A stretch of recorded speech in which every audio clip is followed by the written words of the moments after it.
Hey, what's going on? Welcome back once again. I'm Dave here at Brett's RV and Marine in Missoula, Montana with a quick look and walkthrough of this brand new fifth wheel Grand Design Reflection 150 series. Let's get started. Starting here on the outside, we have our 18-foot Solera power awning with adjustable pitch on each side. It also comes with the LED light strip, and you also have your two outside speakers. Moving down below, we have our passenger storage that goes the full width of the RV. In this slide out here, we have our theater seating and our refrigerator. I'll show you that here in a second. Up top, we have our already installed backup camera, and down below, we have our ground control 3.0 leveling system. Welcome inside the Reflection. First off, we have our kitchen here with our stovetop.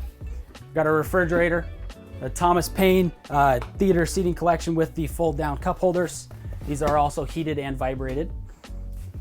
Moving over, we have our dinette that folds down into a bed for extra sleeping. Moving up into the bathroom, we have our full shower with our porcelain toilet and the full vanity with the sink.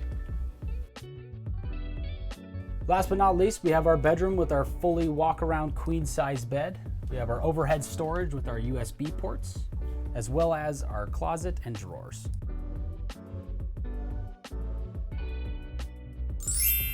And there you go, a quick look and walkthrough of this brand new Grand Design Reflection 150 series. I'm Dave here at Brett's RV and Marine in Missoula. For more information on this unit and others, check out brettsrv.com or click the link below this video.